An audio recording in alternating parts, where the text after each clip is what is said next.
para ello contaremos con la visita de la ministra de Economía.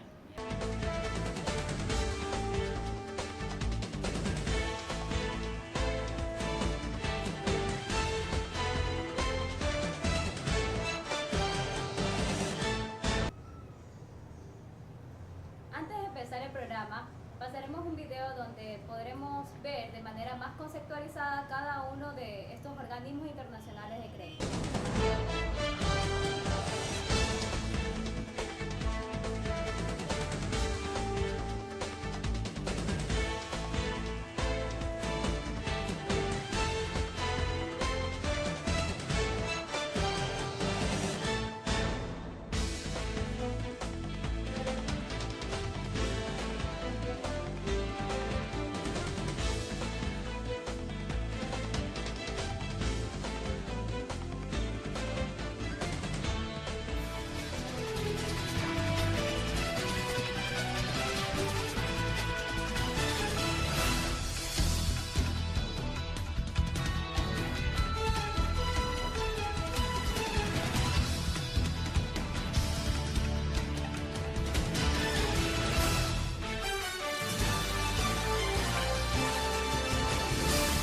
Organismos internacionales de crédito son entidades que se formaron con el fin de ayudar a los diferentes estados que se incluyan a ellos, desarrollando objetivos generales y específicos.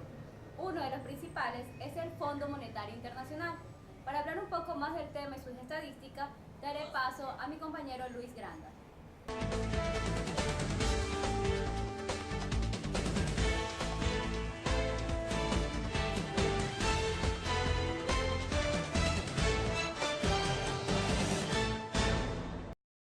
¿Qué peso tiene el país en la estructura del FMI? El Ecuador es uno de los 184 miembros que forman parte del Fondo Monetario Internacional. Pero, ¿cuál es su incidencia? Ecuador anualmente aporta una cantidad de 302,3 millones de dólares, lo cual le ayuda o le da la facultad de contar con el 0,14% de la votación. Países como Colombia y Perú también forman parte de este Fondo Monetario Internacional y ellos tienen una votación del 0,37 y 0,31% respectivamente. El país que la lidera es Estados Unidos, contando con una votación del 17,46%, lo cual lo hace el representante legal de esta entidad.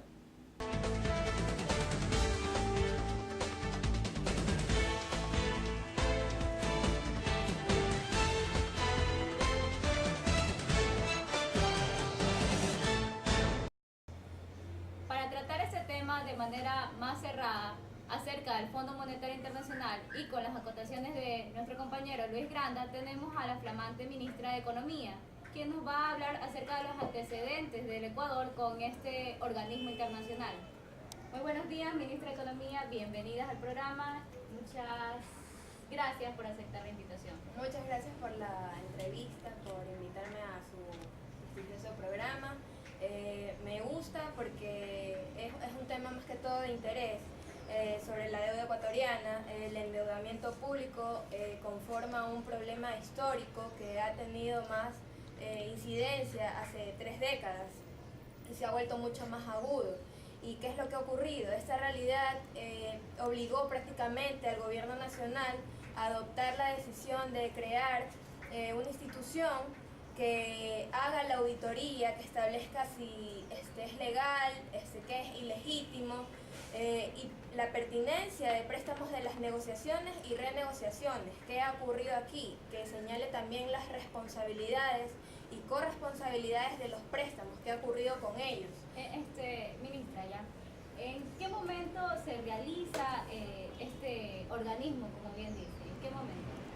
Bueno, el presidente constitucional de la República, economista Rafael Correa Delgado, dispuso la creación de la Comisión de la Auditoría Integral del Crédito Público, también conocida como CAIC, con la participación de organismos sociales externos, universidades extranjeras también del país que estén empapadas con temas sobre deuda externa y que tengan investigaciones, que tengan más que todo experiencia. Es decir, que antes de esto no se tomaba, como quien dice, un cierto grado de responsabilidad con el endeudamiento que estaba surgiendo en Ecuador. Exacto, o sea, no existía ninguna institución que hiciera la auditoría, que hiciera el seguimiento de lo que pasa con los préstamos, o sea, no existía. Incluso la CAIC tuvo que hacer un informe sobre esto, y como había un lapso de tiempo muy grande, la recolección de los documentos se hizo dificultosa hasta llegar al informe. Imagínate. Ministra, ¿y qué contienen estos informes sobre resultados y evidencias sobre la deuda, verdad? Sí, después de un año de ardua investigación, lo que hizo la CAIC fue entregarnos el informe final. ¿Y qué es lo que contiene este? Contiene lo de la deuda comercial, que analiza su integralidad de su devenir histórico en el año 1976. La deuda multilateral concedida por los organismos internacionales, financieros obviamente, referente en este trabajo. La deuda bilateral, que agrupa créditos internacionales provenientes de gobiernos o entidades de 9 países. Los créditos concedidos de la Comisión de Desarrollo de la Cuenca del Río Guayas, también conocida como CDG, para la ejecución del proyecto multipropósito Jaime Roldós Aguilera, los mismos que corresponden a los grupos multilateral y bilateral. La deuda interna, que en cuanto a las numerosas emisiones de bonos del Estado, bonos de estabilización y bonos de la AGD.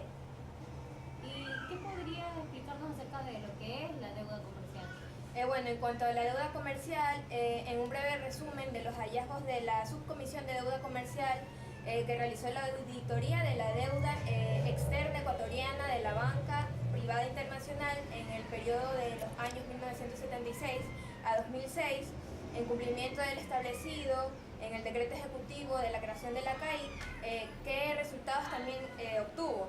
La deuda comercial representa el 30% de la deuda pública total, pero también tenemos que, sin embargo, que también fue responsable del 44% de los pagos de intereses en 2007, conforme como se muestra en los gráficos siguientes, la diapositiva. Como podemos observar en el gráfico de la parte izquierda, en la deuda pública por tramo del año 2007 está subdividida en la deuda interna, la multilateral, la bilateral, siendo la comercial la que tiene el más porcentaje, con el 30%. Y en el lado derecho tenemos los pagos de intereses por tramo en el año 2007, y está subdividida de la misma manera en interna, multilateral, bilateral, y siendo la comercial asimismo responsable del 44%. Los intereses de la deuda externa actual con la banca privada internacional, es decir, los bonos global, consumen 392 millones anuales. La CAIC ha tenido la oportunidad inédita de recolectar documentos y datos que evidencian la ilegalidad e ilegitimidad de la deuda externa ecuatoriana con la banca privada internacional.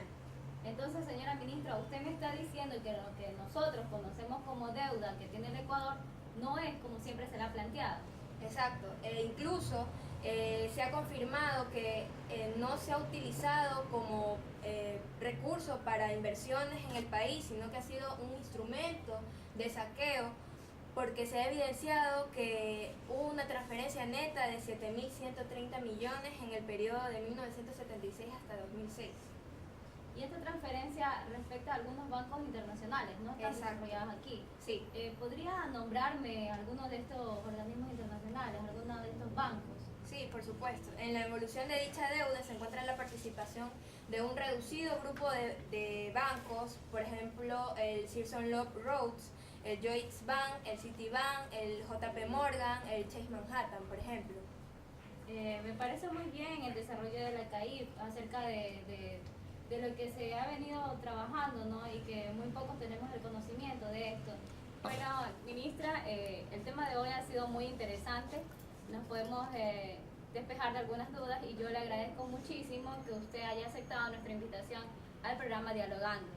Cualquier duda, comentario o sugerencia pueden hacerlo llegar a través de nuestra página en Facebook, Creando Ecos. Dale like a todo. Muchas gracias.